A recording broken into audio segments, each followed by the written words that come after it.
Aloha, everyone. It's Wednesday, December 24th, 2025, and this is episode 623. I'm Jyunmi, and joining me today is Beth, Andy, and Brian. Today, we'll cover the AI headlines and explore some AI toys and gadgets on this holiday episode. This is the Daily AI Show. Hey, everybody. I hope you are all having a great Christmas Eve morning. Here live on the Daily AI Show, but let's do a quick round robin of news. Andy, what do you got for us today? All right, so there on the last day or so, I think it's just in the last day, there's been a back and forth between Elon Musk and Yann LeCun and Demis Hassabis about what is general intelligence versus universal intelligence. And Yann LeCun saying there's no such thing as general intelligence.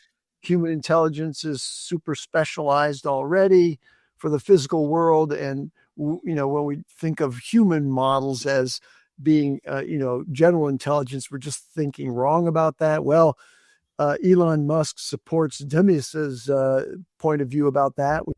No, the human brain is the most sophisticated thing out there, and it is perfectly generalizable. Given enough memory and data, it can reason and compute about whatever subject is out there. So there's a dialogue actually there at the highest levels of artificial intelligence that's still not clear about what artificial general intelligence is, and getting to this distinction between generalizable application of intelligence and specialized but versatile intelligence is still being resolved out there. So we'll wait. We'll never get to AGI because we don't agree at all about what AGI is. Yeah. Right. Of course. Brian, what do you got for us today? Yeah, I'll actually share it on the screen here. I found this fun, and this is something about a robot Olympics. And so this company Pi, but not the Pi that we typically talk about. This is physical intelligence, but their symbol is the symbol Pi, as if you can see on the screen here. There's this proposed idea of having a robot Olympics. And if you're watching the screen, if you're not, I'll explain it to you, but it's a robot arms doing lots of things we've seen before. Laundry, in this particular one, that's putting peanut butter on like a bread sandwich, just a peanut butter sandwich, basically. And then there's like cleaning dishes and cleaning, this is, I think a doggy bag, and some other things on here. So I just like this idea that, the Olympics is this idea of what are the events, and it says here like event full body, aka the door. So basically not the robot not getting blocked by the door. And if you're watching this, it's like the door keeps closing on the robot and it keeps kicking it basically open the way we would if we had our hands full and we were just kind of using our foot to keep the door out of our way. There's one here where it's folding socks, taking them from, I think, inside out to reverse. Then you have this one. The next one is folding a shirt. And this is like 4x speed. So they're not moving nearly as fast if you're watching this as they are. This one is really, really impressive because it's actually putting a key in a lock and unlocking like a lock on a tool chest, which is pretty impressive. This one is, let's see, we're taking keys off a keychain and we're putting it in a lock in the door and actually opening the door. Also really impressive. Then there's the peanut butter one. Then there's cleaning glass. Then there's the doggy bag, peeling an orange, cleaning dishes. It's important to notice here that these are not humanoid robot arms. They are not fingers trying to move like a human hand. They're actuators that you might see on an industrial robot, and they're capable of duplicating almost everything that human hands can do. So I'm impressed by that. But I was expecting when you talked about this that we would see a closer to humanoid type. Because there's an Olympics. Yeah. Right. Yeah. And I think what they're saying here is like, it even says here in this article, again, this is from pi.website and it's on their blog. If you want to go check that out, pi as in P-I, not P-I-E. It says, why are these easy things so hard? Our evolutionary ancestors rarely had to calculate multivariate integrals, but they had to contend with unforgiving physical challenges on a daily basis. Therefore, our minds are very well tuned to manipulate objects with our hands to solve many other everyday physical challenges. We immediately notice how hard it is to repurpose our brains to solve math problems, but we hardly break a sweat when we use our brain for exactly the things it evolved for. So then it gets into like, with a robot, there's no way to ground such instructions because it lacks even basic physical skills, how to hold a pencil, how to pick up a knife, how to wipe with a sponge. We can't tell it to make the sandwich, first pick up a knife, because it doesn't understand how to perform even the most basic building blocks of that skill. So it's going on to talk about how in this article and in areas where I think it was the Rundown that brought this up, or maybe the Neuron, where I got into this article, but basically what it was saying is expect to see more training data that's essentially cameras watching humans do these movements and building more and more and more data of that type of thing. And, as I was scrolling very quickly through these different examples of videos, if you were to stop and look, the ends of the robotic arms switch out for the task, right? So these aren't, again, to your point, Andy, these aren't like humanoid hands with fingers and opposable thumbs where that's what they're doing. And maybe that's the future of this. But obviously, look, I mean, there was at least 6 or 7 videos just in there that I had not personally seen robotic arms do. The key in the lock to me was really, really impressive because it's such a precise movement. And so obviously, just like we talk about all the time, yes, the Olympics is really cool. I love the idea that people and hopefully colleges and stuff like that can compete in this and get gold, silver, and bronze, and that's fun too. But also what it's really showing us is that we're moving ever, ever closer to probably having humanoid robots that can do all these things in the future. And, what does that mean for society? Well, yes, it means you have Rosie the robot, I suppose. But more than that, and maybe everybody having a Rosie in their house, I think of, obviously you jump to things like, nursing homes and places where people need assistance, and the idea that you might have a loved one that just needs something, not a someone, but a something that's monitoring them and just watching for things like turning the stove on or forgetting, or putting something in the toaster oven and forgetting, or whatever the case may be. And I know, Beth, you have much more personal stories on that side of the house about where that might play in and factor in and stuff. But that's certainly where I see this right now. It's sort of like, it's at the kitchen. It has specific, attachments. It does the thing and it moves the sponge. But this is just the start. And I think that's probably the coolest thing about it, is to see where we are at the end of 2025, So, Brian, when you were checking out, did they offer or open up event suggestions?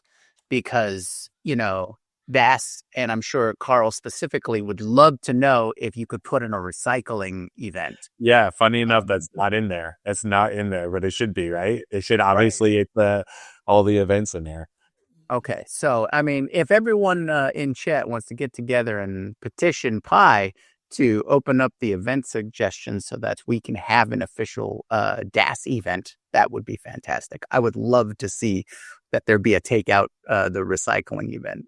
Yeah, for sure. And I should say, I kept saying doggy bag because I couldn't think of like the better word for it. Not a doggy bag in terms of takeaway food, which is what we would usually say. It's a dog poop bag, which I think there's a lot of pet owners. I've never owned pets in my life, so I can't say I have personal experience with this, but the idea that you might have a robotic assistant who could pick up in the yard, so to speak.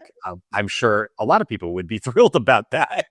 Right. The Olympiad was really about like, let's measure robots on the things that matter to everyday people. Right? That's kind of what I like about this. These are everyday tasks. These aren't like, a lot of times we see the stuff in NVIDIA or Amazon. You go, I mean, that's cool. It looks like it's taking that part and it's putting it over there, and that's really cool. But everything in every one of these videos are literally everyday tasks that people do.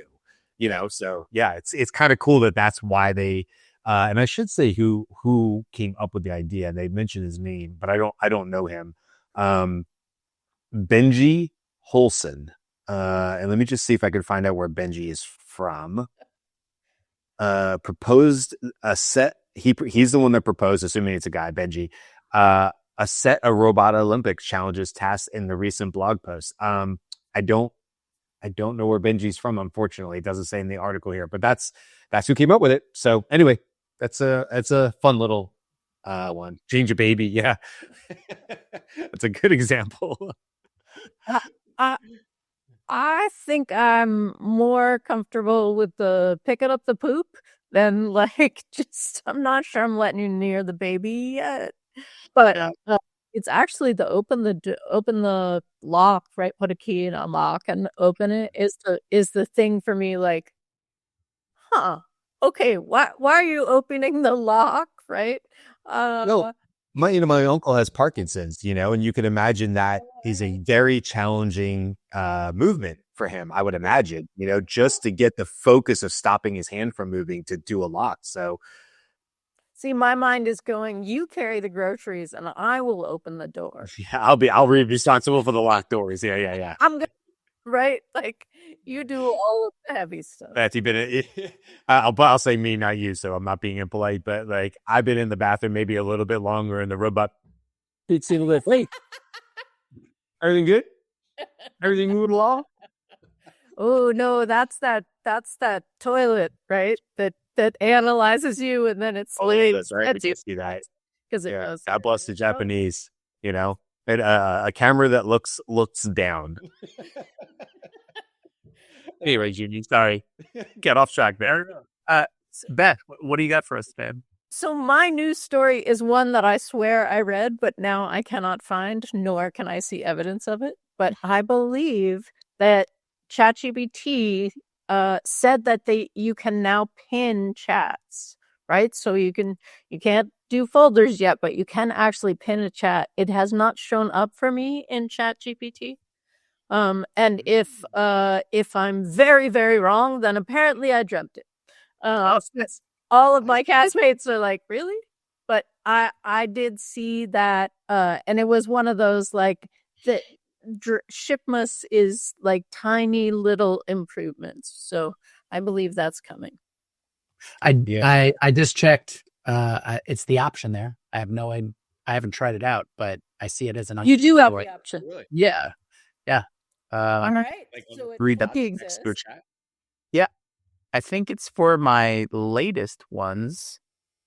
Yeah, for my latest ones. For my older ones, I don't see it, but I think it might be tied to 5.2 release or whatnot. Oh, so, that's interesting. Yeah. Okay. Or maybe when. Oh yeah, I didn't imagine it. My castmates prove that I am actually telling the truth, even if I can't prove it myself. Yeah, I don't have it. I checked both Scales account and my personal account, and I don't have it. But this is something, by the way, you can do in Gemini, is you can pin a chat. It's kind of the way Gemini kind of keeps things on the top. So I use the pin all the time. So actually, that's a nice little shipments type thing, because it's nice to be able to just hold things up there. In the past, I've had to do that with like emojis to kind of keep them found. So a pin would be really nice, actually. Yeah, I resulted to doing projects. Yeah. So if I find myself like I have a miscellaneous project, just for organization purposes, right? Just put it in there. Okay, don't muck around with everything else, and just look at what's going on in that folder. And I will say, and I'll pin it, or I'll pin it. I'll put a link to it in our community, dailyAIshowcommunity.com, if you want to participate in it. One of the people from OpenAI, who's like collecting data, did put a post on X saying, hey, we've got some things that we're working on in 2026. What do you want to see? Right. And the first thing's like, hey, you did pins. Maybe we could have folders, please, just folders.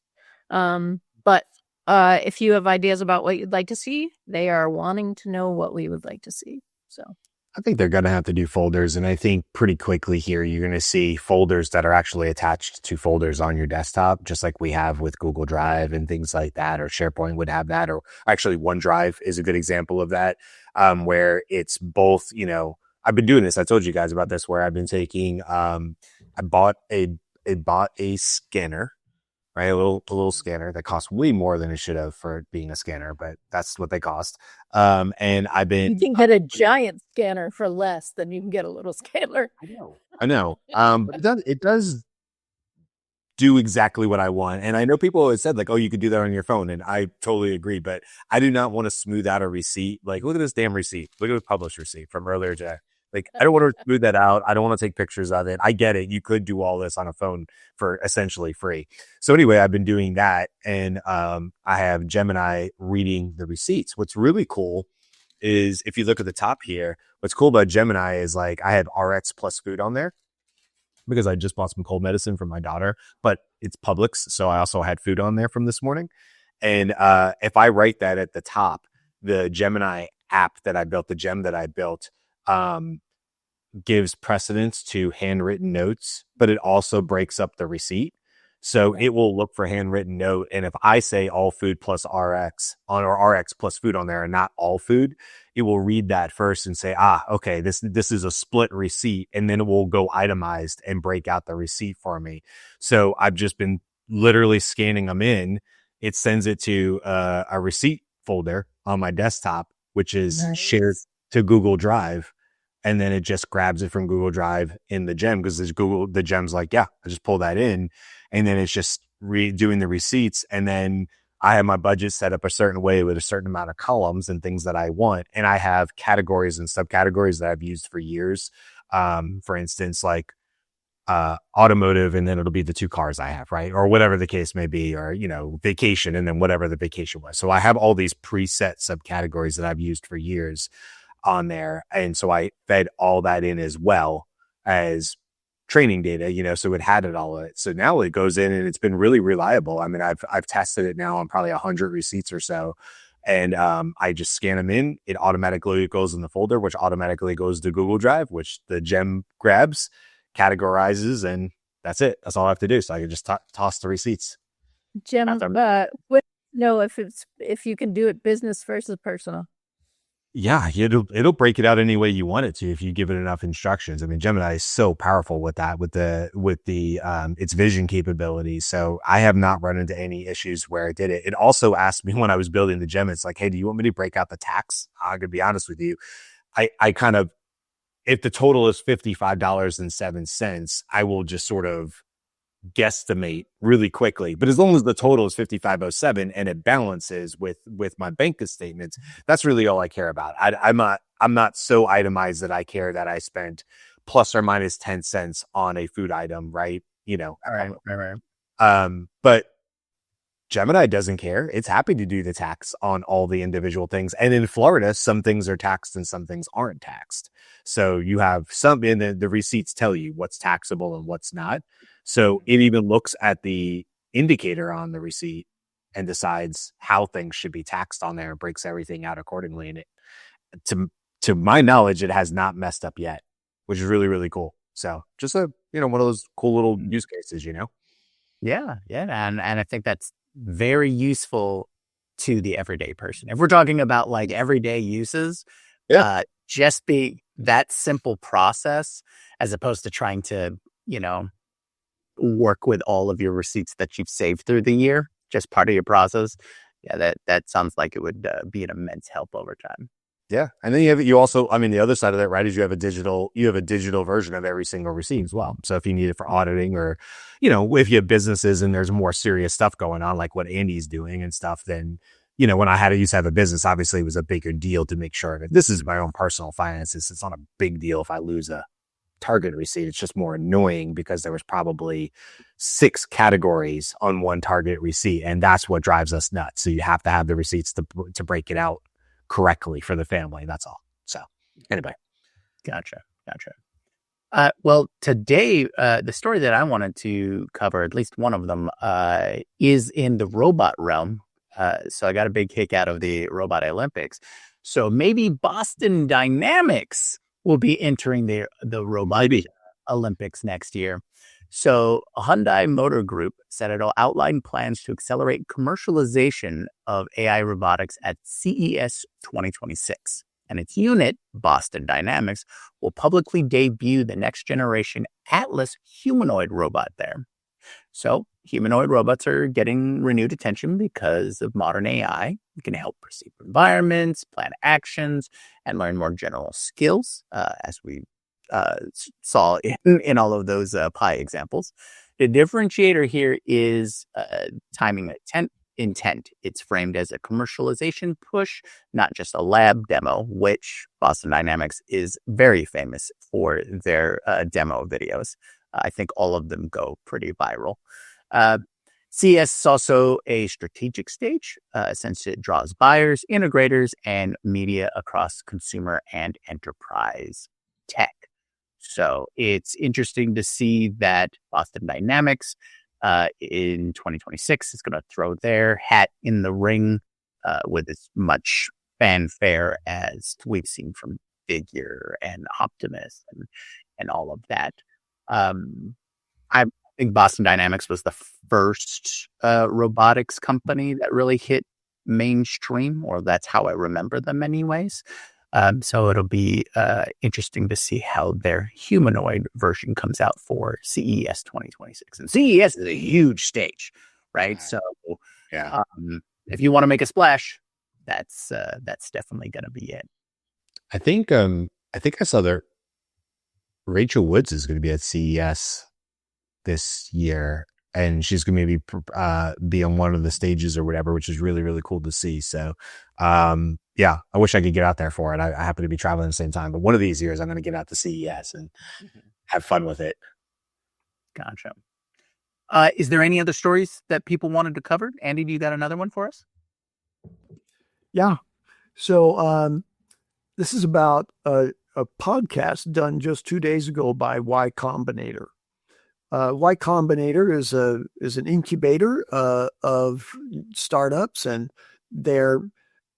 they have classes of startups, and so they have their sort of winter 2026 group is forming, and they're going to go through this winter, and then they have a spring group as well, and getting investment and being a part of the Y Combinator class is like a badge of honor. Like they're really smart people as VCs, and they basically give a small amount of money and take a 5% interest typically in the company that they provide those funds in. But more importantly, they put you in a work environment where you're collaborating with not only your team and the VCs and thought leaders there, but also all the other class members of that group. So it's a very, very rich and powerful vehicle for new startups, and to a large degree, most of their classes in the last couple of years have been AI startups. So they announced this is going to be the switch from talking about the startups to one of the big startups in the AI space, Anthropic.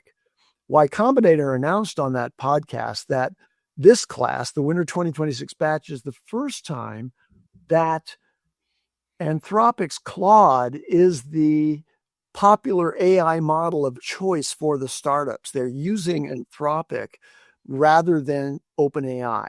A lot of the Y Combinator platforms were building, one might argue, wrappers and or other functionality applications around OpenAI. Now Anthropic Claude has taken that lead. And so 52% of the class in the 2026 winter batch is using Claude. And Y Combinator general partner Diana Hu said this is partly due to the fact that they're using platforms like Replit and Lovable, which use Claude. Mm-hmm. Right? So they're building their applications in the vibe coding platforms. And as yet, even though 5.2 Codex is arguably at parity or even surpasses Claude Code in some ways, and Opus 4.5 from Anthropic. The fact that Claude is built into Replit and Lovable is actually giving them that boost. That's really interesting, because I think, we've seen now over the years sort of like Anthropic's sort of strategic directive, while not necessarily having all the bells and whistles, purposely not having all the bells and whistles of some of the other models. I mean, you really think about Claude and you put it side by side with some of the other models, it does things wonderfully, and other things it doesn't. But like when it comes to code, and like you said, the vibe coding, and where people feel like they can build fast, reliably, it's hard to compete or look at another model that's as powerful as what Claude is putting out there, And I think this is another example of people getting really used to the products they use, and it's not really about whether it beats the latest benchmark, but again, familiarity, ease of use. You get used to how you code with, or rather not code, prompt with certain models, and you get to figure out pretty quickly, oh, if I say this to Claude, it kind of knows me and it gets me, and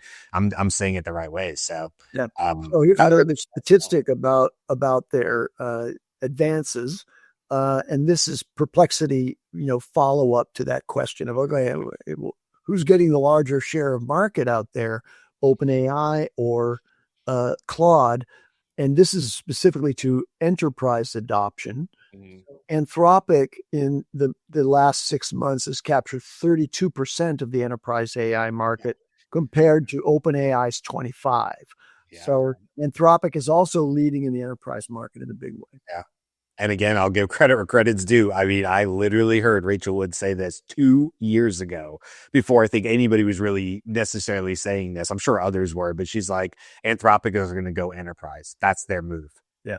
At least 2 years ago, she said that. I don't know if it was, I don't know if it was on a TikTok, or she literally said it to like you and me, Beth, in a call or something like that. But I know I saw her say it, and credit is due. She's dead on about that.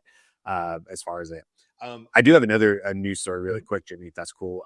Sure. I know that there's been some differences of opinion about whether Alexa Plus is good or bad. I've had pretty good experiences with it. I know Beth hasn't had the greatest, and I will throw my father-in-law into the mix and say he didn't love it either. But I do actually. I think Alexa Plus is moving in the right direction. So they just did just a quick announcement saying that they're adding a few more tools, if you will, add-ons that you can use. You already could work with Suno and Ticketmaster and Thumbtack, which I had to look up. But Thumbtack's like to get help at your house. I think if you need like handyman type stuff, it seems like Thumbtack, or cleaning and stuff. Fodder, I guess it would be. And that's for like trip planning. I hadn't heard of that one either. And then OpenTable, which I had. And then they're adding in some other use cases to it. And they're saying at least Thumbtack, and I think another one of those, Fodder maybe, were saying that they do see an uptick of people using this, which I find interesting. Because what I want to say about this is, like, I've had a good experience with Alexa Plus. We were using it yesterday in the house, and like, and it's connected to Suno, and you literally can say, create me a Christmas song if you want, and it'll go off to Suno and create the Christmas song, come back, and it's, it's the level of whatever it is. Right.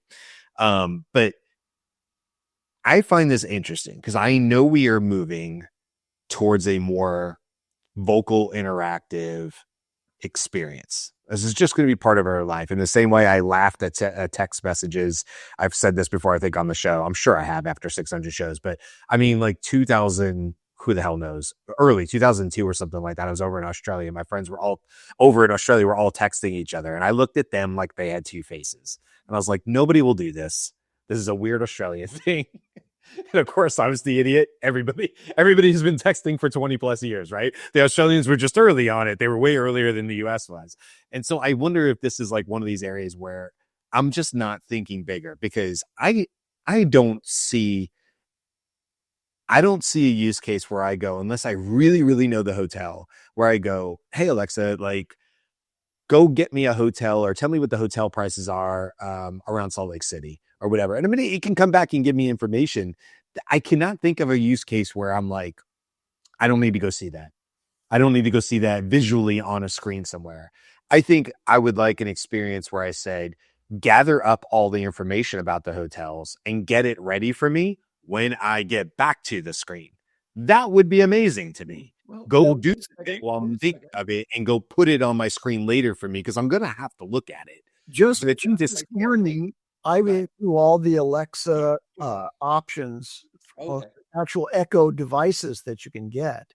And I ordered one because I want to experiment with Alexa Plus, but I bought in at the low end, the Echo Dot. That's what I have. Just a speaker, okay? But Alexa also offers up to an 11-inch screen. So you've got a solution right there. It's a few $100. Yeah, you have Alexa built into with the screen to present the information once it's collected it. So what you're asking for is already deliverable by Alexa, I think. You're right. It is. I think it's called the Show or something like that, isn't it? That particular device. I think what I'm saying, Andy, is at least for now, I'm looking for solutions where it's more of like a perplexity, where I'm like, go gather this stuff for me and then send me a link. And I'm sure we could automate this, but I'm just saying if it was just automatically this way, if I was talking to Alexa in the kitchen and I was like, I just thought of this, we have to go do this thing, right? Or maybe it is Ticketmaster. Maybe it is like I just heard about a concert or whatever. And I'm like, go figure out for me the dates that it's coming into the city, near me, the ticket prices and the whatever.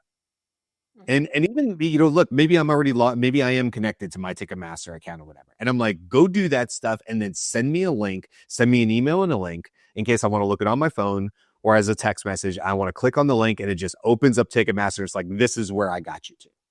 And I find that would be really, really great. What I wonder is, are these people like quite literally doing a thumbtack, which would be like getting people to come, I guess, clean your house? Or are they, open table, I guess, because like, what do you really need to visually see? I guess my whole point to this is back to you guys is like, not what am I missing, but like, what are the actual, I don't need to see it, but it would be really helpful type things that you would perhaps use Alexa Plus for? I get your point about the use purchase. I'll be surprised if Alexa Plus can't send me an email. Right. Or maybe I'm missing something. If I have certain parameters that are harder to find, right? So I need a microwave in the room that I don't have to rent. I need door widths that are a certain width. I need the bed to be a certain height, right? Grab bars in a shower, something like that. And the fee is cancelable. Yep. Go ahead, make the reservation, right? Make the reservation and then send me the thing and maybe I cancel it. Same for flights. I want to avoid Toronto as much as I can as an airport. I'm sorry, people are lovely. Your airport is a nightmare. So like go if you can find to route me through somewhere else. I am and that I have 24 hours to cancel that flight. Yeah, go. Like if you found within my parameters, send me the text after you've done it, I would say. I think the key there is the cancellation part, right? Yes. I think that's key, is that you have some sort of like, maybe there's a partnership with a particular airline or Google Flights or something like that, and you can do that. I think there's some white space here. There's some wide open space for somebody to create a solution to people's day-to-day pain problems, but that doesn't really lean or require the visual aspect of it, that you really could get real value. And again, open table, whatever. I just don't know. I guess maybe some people are making reservations every damn day. I'm going out to dinner tonight because it's Christmas Eve.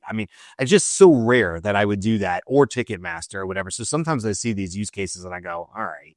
And the studio thing is fun, but that's it. It's fun. It's an entertainment thing. It's not, it's not an everyday. But I guess I go back to this, Uber's on there. I get Uber. That totally works. Uber's a good one. I don't need to see the car. I just need to get the car to come to my house. So that's a totally good vocal one. But are there any others, Jyunmi, or any other use cases where you guys are like, this is an obvious yes, or maybe it doesn't exist yet, and I would do that tomorrow if I had it on Amazon or Alexa rather?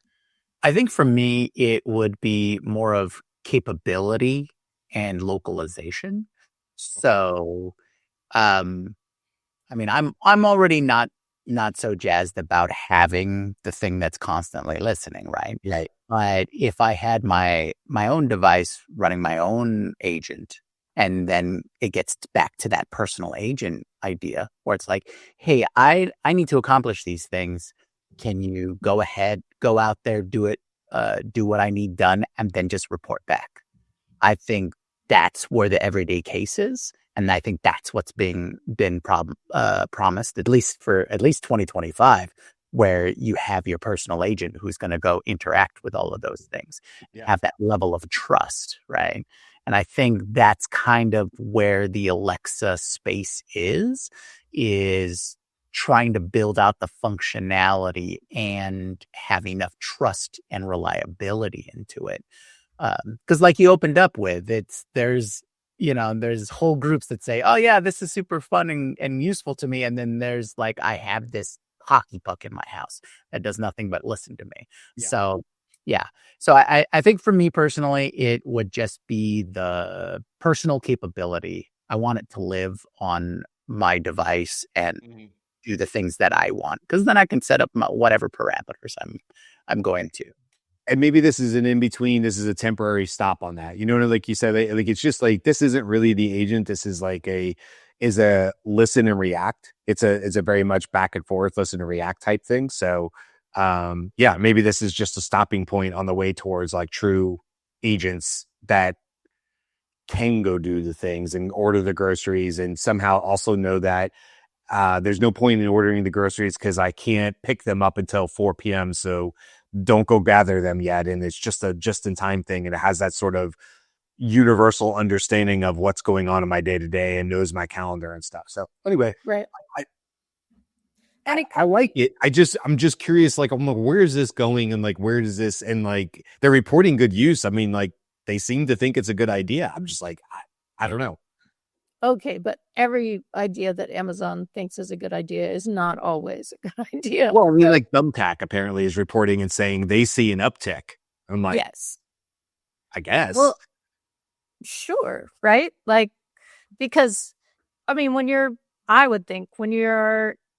I just speak for myself. When I am in the space where it is occurring to me that it would be a good idea to arrange a Thumbtack assistant to come, generally I'm not at the computer, right? So it would be much better to, like, from the closet or wherever I am, Alexa, remind me, go find a Thumbtack, like how soon, when, but it would also be cool. I do have one of the show Alexas. I actually don't, I don't plug it in because that was the pistachio fiasco, right? Like every time I lifted it, it's showing me pistachio. I'm like, okay, this is not helpful.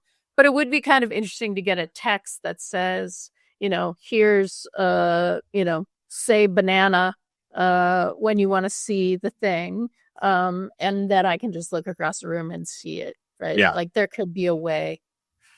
I think that's it. That's that you're kind of getting back to my point. Like, that's what I want. I like, send it to the screen just in time. That's kind of my thing. It's like, because that's helpful to me. At some point, I'm going to have to look at it, but I can't, how many times do we forget what it is we're working on?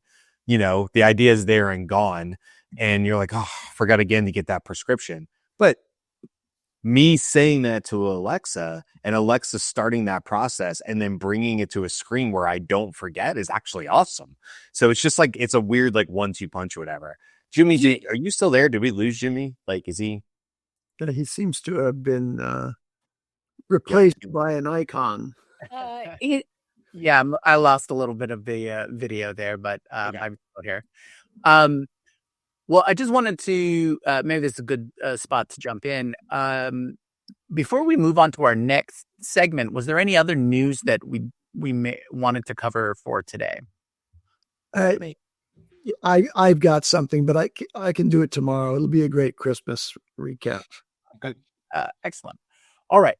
So our main segment for today is talking about AI toys and gadgets. I don't know if anyone's doing very last minute holiday shopping. But since we've been talking about Alexa and Alexa Plus, and obviously the AI component of that gadget, what gadgets have people come across that they found interesting, or if they're actually picking it up themselves?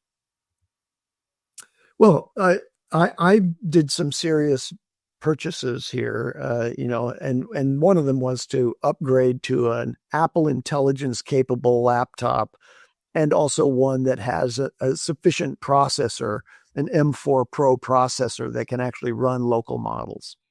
So that's one of my little gadgets that's on my Christmas list. That's an expensive one, so that's all I get this year, aside from the lump of coal.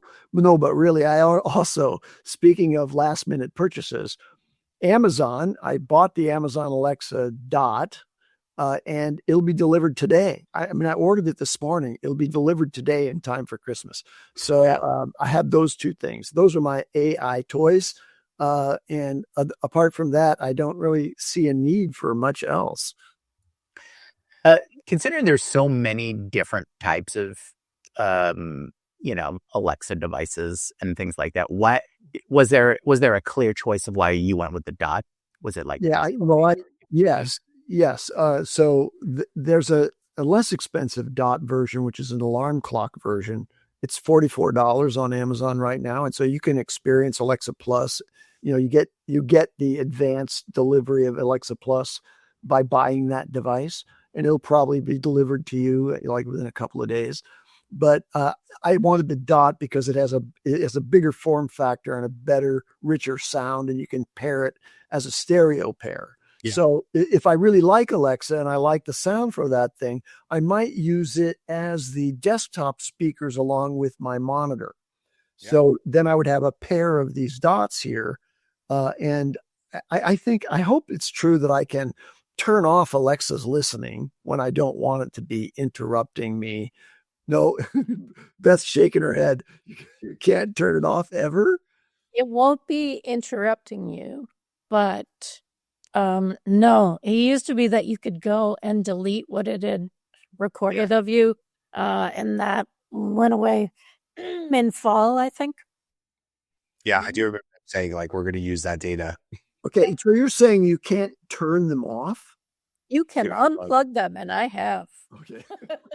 Okay. Yeah. Anyway, so that's why I chose that particular one, Jyunmi, is I wanted the richer sound. If I'm going to ask it to play music, then I want to have a really nice audio. By the way, I have the exact same one that you just described, because I did the exact same thing you did. I bought the one at $99 so I could have Alexa Plus, and it's in the kitchen. And I'm not a huge I'm not an audiophile in the sense that I'm not into speakers the way I used to be when I was a kid. I'll just say it that way. Yep. So I find the sound actually really good in our kitchen. Now we have the granite countertops, and I think there's a lot of echo that comes off of that. Really kind of helps it. No pun intended.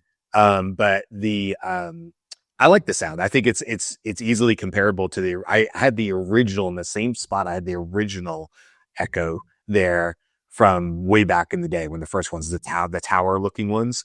And I moved that one out to the garage. But I have this new one in the kitchen, and I like it. And what's nice, Andy, too, is that once you have Alexa Plus on one device, and that enables an Alexa Plus, you have it on all the older devices too, with rare exception. There's some that don't make it, but we now have Alexa Plus, upstairs and stuff like that on the older devices as well. Yeah, so we'll have an experience now tonight and tomorrow of Alexa Plus. Here's S. Clark Maximizer saying she has 3 Alexa devices. One has Plus, not great.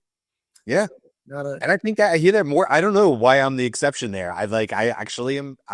I don't know. I mean, my impression was I was just looking for that ChatGPT ish, that chatty who calls it chatty?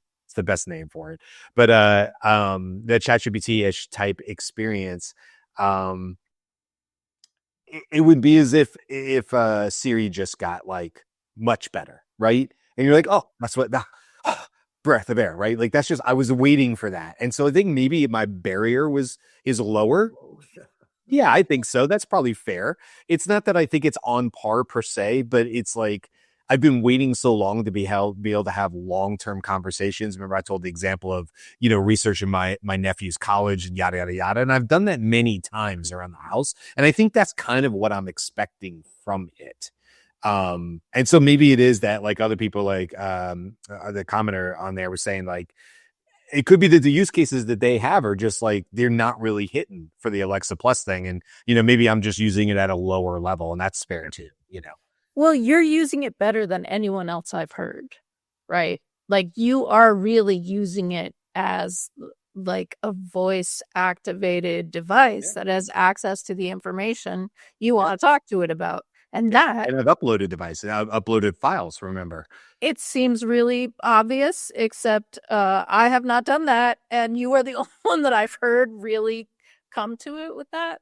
What it does. My reason for moving to Alexa Plus is that I'm just frustrated with having to wait for Siri to come around. I mean, my house is all Apple, right? Apple iPhones, MacBooks, Mac Airs, everything's Apple. So everything's connected, but Siri does not talk to me very well, or it doesn't understand me very well, and it doesn't really provide information in a positive way, but it hasn't been updated yet, to my knowledge, right? It's not possessed of Apple intelligence, and it's not doing the job yet. So I want to see what Alexa's all about. I have a Sonos system in the house as well, which used to have Alexa, but that didn't work very well on Sonos. So anyway. I think I was really excited about Siri because Siri's going to get Googled, right? Yeah. Now I think Siri's going to get Google Flash, which I've been rather clear about my disdain for. But you can build your own custom skills for Alexa. There's a whole thing where anybody can build those skills. So if you want to add a little bit of programming for it to be able to do something specific, that is actually really possible also. Yeah. Yeah. So question here, I think it's Gwyn asking why Siri and Alexa versus ChatGPT, I think is what she's referring to. Do you know if there's a way, like with, a home system, you can actually, invite ChatGPT to talk to you, or do you have to use your phone or the application on your phone? Via an automation, you could probably build it, but I don't know one that got just baked in. Right. So that, Gwyn, that's the answer. You have a little home control unit like HomePod from Apple and or Alexa that controls lots of other things, including lights and locks in your house and all of that. That also has a chatbot. As ChatGPT is not that accessible inside the home. Google has that as well. Right. It's for Google Home, and it will answer all kinds of things. Is that like a Gemini experience? I don't even know. Like maybe it's Flash again, but like my point is, like, do you get that? With the Google Home kit that they have, is that the alternative to Alexa Plus? Do you get a conversation with Gemini? I don't know, actually. You get a conversation. I have accessed it in a friend's house, so my Gemini Pro account wasn't attached, so I'm not entirely sure. It was in Canada, so most of what I was asking was yes, and what is that in Fahrenheit, please? Because it sounds very cold, but maybe it's not as cold as I think it is. Maybe it's not going to be so bad today. Jimmy, I want to answer your question. Like, I know you started with like tech toys and stuff. I'm kind of like you guys. I guess the Alexa would be like the thing, because the scanner I bought is an AI enabled in any way. So like, that's the most, like I said, nothing I've bought for people for Christmas that I can think of has any AI enabled things. I'm with Andy on this. We talked about this on the last show, and this would be a 2026 thing. I am most interested to see what Google comes out with their wearable glasses. We know what Meta is doing. They've had a lot of success. And Andy and I talked about this. And in fact, I was like, yeah, I could see myself buying the Meta glasses. I think they've come a long way. And then Andy reminded me that Google has said they're going to come out with their version or their latest version, I should say. They've obviously done stuff in the past with Google Glass in 2026. And so if I was to say I'm cautiously the most excited about a device, that's probably it. I would say. Yeah. Whether I'd buy it or not, I don't know, because I'm not sure if I would drop $700 on a pair of glasses, but I am the most excited about it. Wait for the reviews, but I think that, you want to have an early, we as, vanguard of users of AI, we should have the experience of what it's like to have a really proficient set of glasses with AI built into them. So I'd probably stomach the cost on that, if and only if the reviewers say, yeah, this is really a powerful experience. Yeah. Let me just insert here that Perplexity tells us that Google Home is in the process of moving from Google Assistant to Gemini. Gotcha. Okay. It will be in Google Home. It'll also be in Nest speakers, displays, and in the Home app.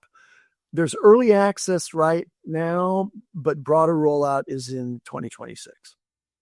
Gotcha. I want to bring this up because this is a great comment. BN or B Newmanville.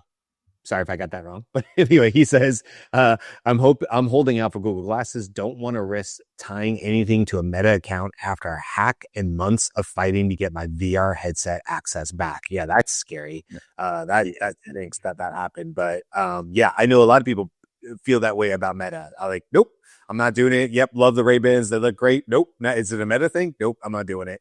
And there's a lot of people that, I'm not judging one way or the other. That's just the way they feel about it. So, yeah, interesting to see how people do there on that. And then I would say, Jimmy, if I was just going to throw one other AI thing that I've been the most impressed with, and this is actually something literally everybody listening to this show has gotten the benefit from, it's Adobe's AI enhancement, podcast enhancement tool. I pay like $10 a month for it. Let me just make sure I'm saying it. It's podcast.adobe.com. And I have for maybe the last month, we were really, really struggling with our different vocals. This is something, Jimmy, you've been championing forever, right? And there's been some enhancements, and I use DaVinci 19. I haven't upgraded to 20 because I'm afraid they're going to move stuff off me. So I continue to stave off the update because I understand 19 enough. But the adjustments to volume equalizing volume and stuff have been okay, right? There's a normalized option on there. Jimmy, you know way more about this than I do, but it's been okay, but it wasn't handling it. And we actually, embarrassingly had comments on Spotify who were like, I can't hear somebody, right? Their volume is way lower or whatever. And I was like, oh, so we had one really bad episode where I was like, I actually can't even put this out. It was so bad I couldn't put it out. And so it forced me to go look for an option. But I am so glad that actually happened, that problem happened to me, because it got me to Adobe Podcast. I used it. I got it free for, I think, a month or whatever. And I've been putting every single episode through it. And I just so happened to hear an episode yesterday on my phone from yesterday. And oh my God, is there a difference? I hear it on my speakers in my computer and I'm like, yeah, it's definitely better. But I actually listened to, I think it was yesterday or the day before's episode coming through on my phone, and we all sound professional. It's really good. It's really, really good. So for anybody that's doing audio enhancement, I can't claim that it works for everything, but I have it set to 90% speech and 10% background. It's kind of where it defaults to on here. I don't touch anything. I literally just send it through. It does kind of kick out some music. So there's some things I have to do slight extra editing for. So this is not a physical toy or device, but if I was just to give a props, way to go, Adobe, the Adobe Podcast enhancer has been a lifesaver for us. And man, has it really elevated the sound on our show. Yeah, it's one of those, here's a specific tool for a specific use case, and it works really well. Yeah. So Yeah, and if you're already in the Adobe ecosystem, that's put into Creative Cloud or Creative Suite as well. Yeah. Oh, it's part of it? Yeah, which is great. Yeah. Yeah. That the files that I was giving you when I was doing it actually had those same settings. And Oh, yeah. Okay. Yeah. So the AI gift that I think is amazing, it is sold out. But there are holiday offers still available through the end of the year, is board.fun. And it is a combination of a board game and a screen. The board game is literally a screen, and it recognizes the pieces that you're putting on it for different games. So it's one board, the screen changes, it interacts with the pieces. There are new games being developed. It's sold out, I think, by November. Yep. So you can see as you watch this, you can see that the screen changes. Clearly people are playing different games. You can play by yourself and play with the computer, but it is the best innovation that I've seen in board games that uses this kind of higher end interface and the ability to have the board play with you and enhance your experience, but still have an experience where you're not just all crowded around a TV or a computer screen. I love this. That's pretty cool. You said it's sold out? Is that what you told me?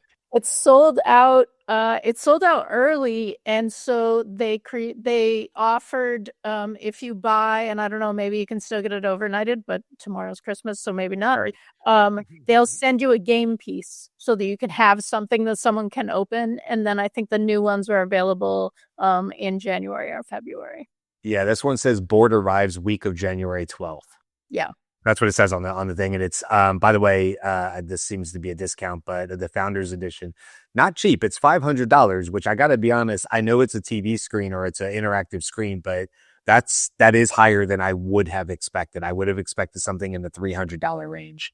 That seems to be the price range that when looking for various AI toys or gadgets, really? So as to be anywhere from $400 to $500, like the Meta glasses, the different versions of that, even some one-off educational toys that I was looking at. This board looks pretty cool, though. You said 12 games included and 49 game pieces with storage pouches. So, I mean, I guess if you were to divide it up and say, like, well, I'm not just investing in one game that only has one use case, and it sounds like they would probably also have additional games coming out in the future. I mean, it sounds like a new platform to me. So right, yeah. So I would love to see if they open up a marketplace or you could build your own games to put onto your device. I think that would be a fantastic way to grow that out. That's great. I've never heard of anything like that. And this is the kind of thing that you could play with your grandparents, right? Or right. Or like a little kid who couldn't manipulate a controller in the same kind of way. Although all little kids can manipulate the controller better than I can, I have no doubt. The other gift that I saw actually came out in July, but recently has added a conversation pack, and it is Reachy. REACHY, and it's a collaboration between Pollen Robotics and Hugging Face, and it's a little tiny like tabletop robot. It's the Reachy Mini, and the conversation pack was added in I think October, and so that's the big Reachy. That's not $300. But there's one for $300. So it's the mini that we're talking about. There's one for $300 and there's one for $449. The $300 doesn't have the Raspberry Pi Mini inside it. But the $449 has the Raspberry Pi and is also wireless. There you go. Sorry, it took me a minute to find it. Nope, you're good. And this actually feels to me like being able to build your own kind of friend. What you're seeing is the head, which articulates, and so it can nod to you. The antenna can do various things like that. There you go. And it doesn't move, like it doesn't roll around your house, not R2D2, but you can see it can hide its eyes kind of thing and look fairly ashamed. So that, like, for $300, for $449, that starts to feel like, okay. So, and then if you buy the mini, can you then build the rest of the thing onto the mini? If the mini is the head on those more advanced versions from Reach? No, not yet. The mini has its own body, but it's just holding up the head and running the stuff, as far as I can tell. But the other day I was saying I really wanted the parrot, and it could be that the mini just looking at the screen, sitting with me. One of the videos about how people are using it is like, it's my new gaming buddy, right? So it's sitting there like, ooh, nice job. Right? Gotcha. So it's basically a companion bot to just have conversations and things like that. You can code it, right? So it can be anything that you can code. Like you can't. Okay. Right. All right. The Jyunmi and Beth, this is a sci-fi AI thing. Here till I warrant. I don't want. That is where my mind went. Yes. Wait. See if you're where I am on this one. I have a robot sitting next to me, perhaps saying sarcastic things about what I'm seeing on TV. Could we say this is actual Mystery Science Theater 3000? Did that exist? Because I am all for sarcastic robots sitting next to me, also making fun of things I see on TV. I'm fully for that. I will pay for that. I would love to, if it's advanced enough to just respond quickly. Yeah. Put its own camera on it. Even put it in little headphones, a headset, and bring into stream or something like that. I think that would be a fun experience. Oh my God. So just to be clear, Board.fun seems to be like, this is made for consumer. Reachy is a little bit more of a research project. Like you build the robot when it comes to you, but people have said that it's easier than they thought. So those are my two, like, AI under the tree.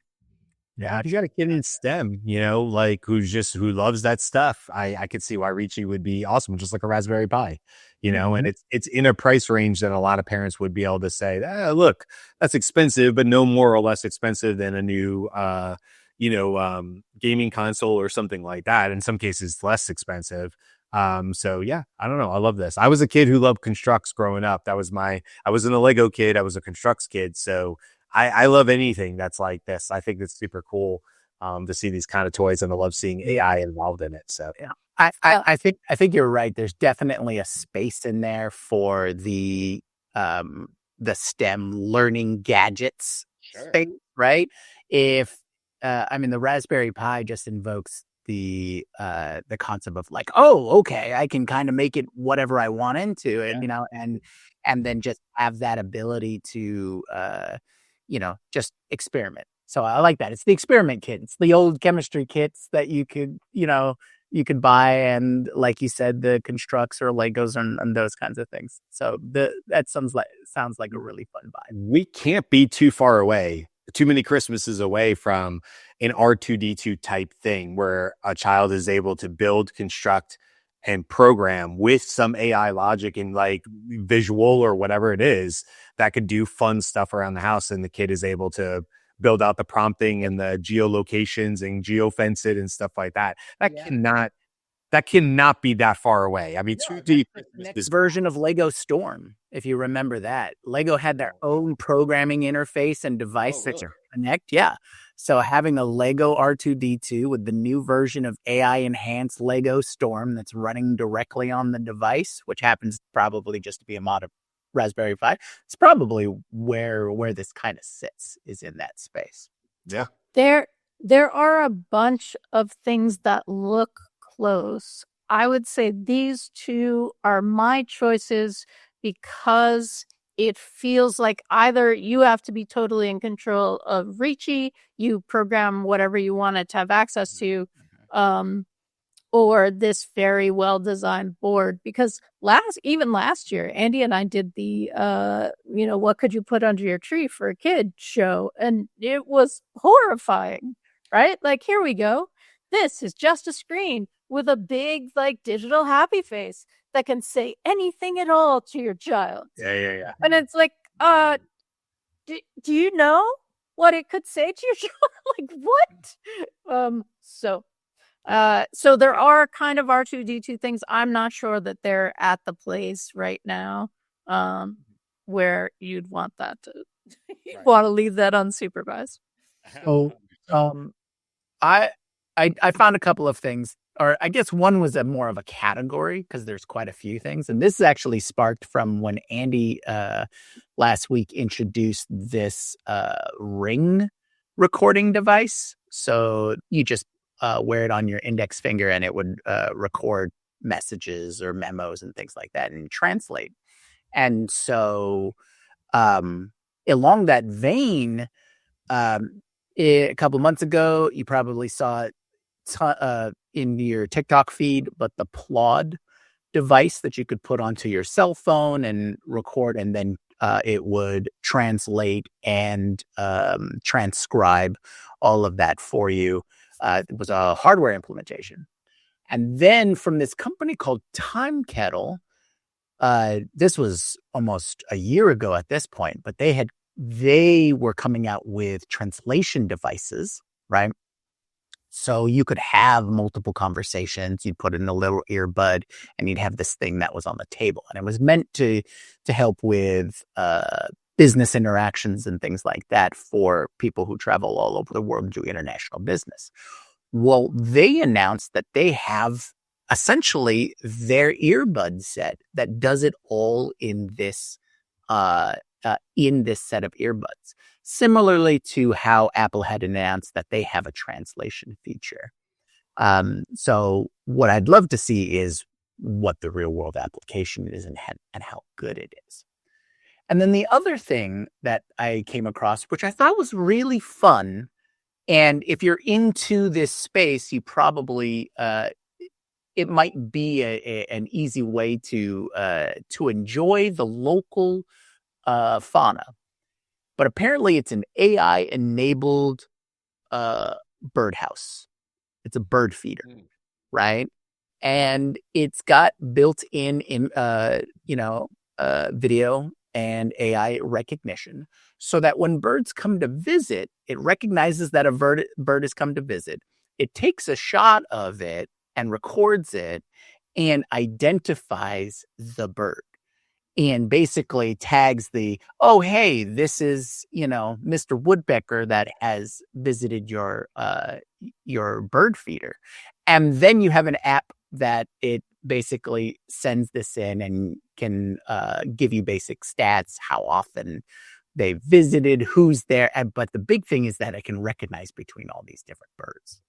So if you're in the market for a bird feeder / birdhouse, or you're into birding, I thought that would be a fun little gift. Well, funny that you say woodpecker, right? Because my thought, based on like professional photography and the people who put cameras in their gardens and that kind of stuff, is that often the animal comes and it's like, what the heck is this, right? Hey, the woodpecker came. Wait, what? Like, all right. Yeah, I'm sure there's going to be a lot of those. Yeah, but I mean, that's what I got. Does anybody have anything else before we wrap up for the day? No? All right. That's it for me. Cool. All right. We will be here tomorrow, so definitely join us for tomorrow. But I wanted to give everyone a big mahalo to everyone who joined us today in chat and everyone watching just a little later. Thank you for joining us on this holiday episode of the Daily AI Show. If you want to keep the discussion going, join our Slack community at thedailyAIShowCommunity.com. And if you found this helpful at all, please consider subscribing and hit the things that make the dings so you don't miss the next episode. Until next time, keep your minds and your hearts open. Happy holidays and aloha.